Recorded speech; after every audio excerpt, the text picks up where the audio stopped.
በስመ አብ ወወልድ ወመንፈስ ቅዱስ አሐዱ አምላክ አሜን።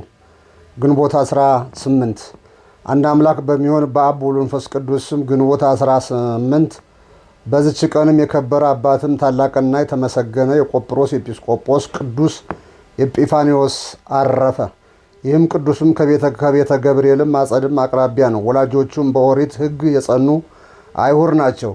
እነሱም ድሆች ናቸው። አባቱ ገባር ስለነበረ ይህንን ቅዱስና አንዲት እህቱንም ሳያሳድጋቸው ሞተ። እርሱም አንድ ክፉ አህያ ነበረችውና የተወላቸውም እርሱን ነው። እናታቸውም የኦሪትንም ትምህርትን በማስተማርም አሳደገቻቸው። እናቱም አህያውንም እንዲሸጠውና ከእርሱ እንዲያርፍ በሽያጩም እንዲረዳ ኤጲፋንዮስን መከረችው።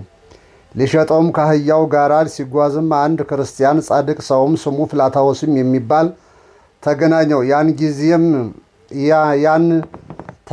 ያንንም አህያ ሊገዛ ወዶ ኤጲፋንዮስ ጋራ ቁሞ ሲነጋገርም ያን ጊዜ አህያው ኤጲፋንዮስን ኩላሊቱን ረገጠው፣ በምድር ላይም ወደቀ፣ ለመሞትም ደረሰ።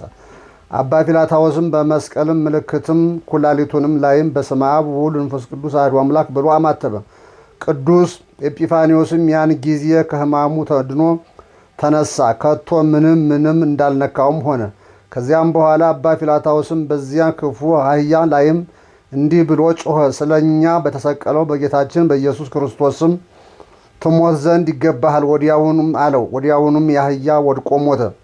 ቅዱስ ኤጲፋንዮስም ይህንን ሁለት ታምራትም አይቶ በስሙ ታምራትም የምታደርግለትና የተሰቀለው ኢየሱስ ክርስቶስ ማን ነው ብሎ አባ ፊላታዎስን ጠየቀው። እርሱም እንዲህ ብሎ መለሰለት፣ የክብር ባለቤት የእግዚአብሔር ልጅ ኢየሱስ ክርስቶስ በኢየሩሳሌም አይሁድ የሰቀሉት ነው አለው።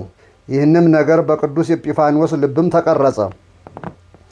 ከዚያም ወራትም አንድ ባለጸጋ ይሁዳዊ ነበረ። ኤጲፋንዮስንም ወሰደው፣ የኦሪትንም ሕግም በማስተማርም አሳደገ። በሚሞትበትም በቀረበ ጊዜ ልጅ ስለሌለው ጥሪቱንም ሁሉ አወረሰው። የኦሪትን ሕግንም ትምህርትንም ሁሉ ተማረ።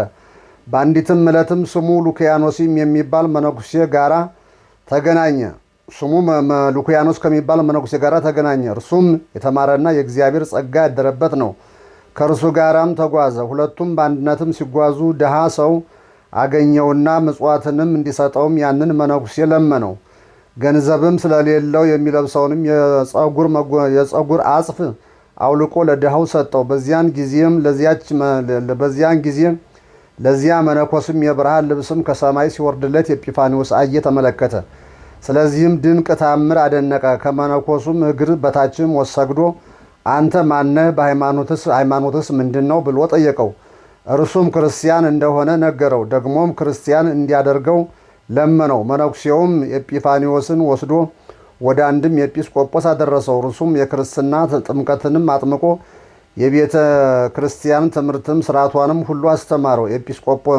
ኤጲፋንዮስም ኤጲስቆጶሱን እኔ መነኮስ መሆን እፈልጋለሁ አለው። ኤጲስቆጶሱም ብዙ ገንዘብ እያለህ መነኮስ መሆን አይገባህም አለው። ኤጲፋንዮስም ሂዶ እህቱንም አምጥቶ የክርስትና ጥምቀትንም አጠመቃት። ገንዘቡን ሁሉ ለድሆች፣ ለምስኪኖች፣ ለባልቴቶችና ለሙት ልጆችም ለአብያተ ክርስቲያናትም ሰጠ። መጻሕፍትንም ከእርሱ ገዛ። ከዚያም በኋላ መነኮሰ። ለእርሱም ለእህቱም ለጥምቀትም ምክንያትም ወደሆነው ስሙ ሉኪያኖስም ወደ ተባለውም መነኮስ ገዳምም ገባ። ዕድሜውም 18 ዓመት ነበረ። ከዚህም በኋላ ታላቁን አባ ኢላሪዮስንም አገኘው። እርሱም በዕድሜው ጎልማሳ በገድልም ሽማግሌ ነው። ቅዱስ ኤጲፋንዮስም ተቀብሎ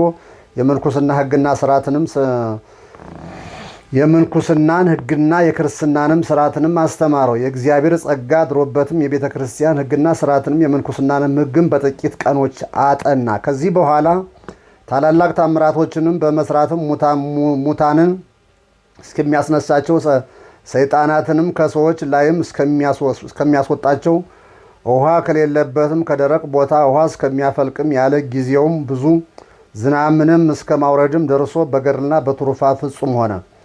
የትሩፋቱም ፍሬ አዋቂነቱም ተሰማ። ከእርሱ ጋራም ሊከራከሩ ብዙ አይሁድም ወደ እርሱ መጡ። ስተታቸውንም ገለጠላቸው። በእርሱ ትምህርትም አምነውም የክርስትናን ጥምቀትም አጠመቃቸው። እንዲሁም ጥበበኞች ዮናናውያንም በትምህርቱ ተመለሱ። ወደ ክብርም ባለቤትም ጌታችን ኢየሱስ ክርስቶስ በሃይማኖት ውስጥም ገቡ።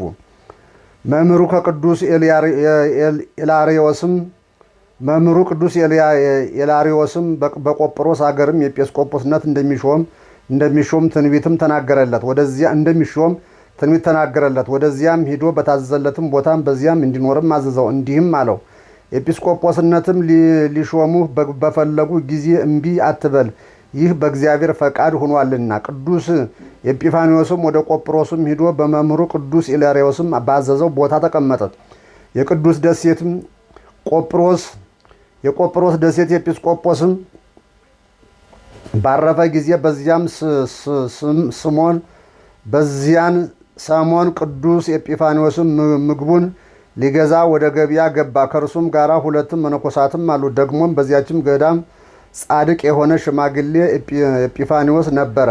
ለእርሱም የክብር ባለቤት ጌታችን ኢየሱስ ክርስቶስ እንዲህ ብሎ ነገረው፣ ወደ ገበያ ሂድ፣ በእጅህም 2 የወይን ዘለላ የያዘ መነኮስ በእጁም 2 ዘለላ የያዘ መነኮስም ታገኛለህ። ከእርሱ ጋራም 2 መነኮሳትም አሉ። ስሙንም ጠይቀው፣ ስሜ ኤጲፋንዮስ ነው ይልሃል። እርሱን ያዝ፣ በእጁ ያለውንም እሰጥልህ ዘንድም ካንተ ጋር አምጣው። ያም ኤጲስቆጶስ የክብር ባለቤትም ጌታችን እንዳዘዘውም አደረገ። ባመለከተውም ቦታ አግኝቶትም ይዞ ወደ ቤተ ክርስቲያን ወስዶ ዲቁና ሾመው። በ3ኛውም ቀንም ኤጲስቆጶስነትን ሾመው። ከዚያም በኋላ ሽማግሌው ኤጲስቆጶስም ኤጲፋንዮስን ልብ ደስ ለሚያሰኘት ሽቶ ስለ ኤጲፋንዮስም ያየውንም ራእይ ለሕዝቡ ገለጠላቸው። ስለ እርሱም ታላቅ ደስታ ሆነላቸው። ይህም ቅዱስ እግዚአብሔር በሚወድለትም በሹመቱ ሆኖ በበጎ ስራ ላይም ጸና። ጥቅም ያላቸውንም ብዙ ድርሳኖችንም ደረሰ። ራሄ ስለሌለውም ሰው በሚሰማው ጊዜ ተመልሶ ቸር ከሚሆን ድረስ ሁልጊዜ ይገስጸዋል፣ ይመክረዋል። በኢየሩሳሌም የኤጲስቆጶስ በአባ ዮሐንስም ላይም ምክንያትም ፈጠረ። ስለ እርሱም ርኅራኄ እንደሌለውም በሰማ ጊዜ ከወርቅ የተሰራ የባዕዱን ዕቃዎችም የሚመገብባቸውንም በውስጥም እነርሱን ወርቅና ብርም ናቸው። ቅዱስ ኤጲፋንዮስም ሸጣቸውና ለድሆችና ለምስኪኖችም መጸወታቸው። አባ ዮሐንስም እንዲመልስለትም በሻ ጊዜ ምንም አልሰጠውም። በክብር ባለቤት ጌታ መቃብርም ቤተ ክርስቲያን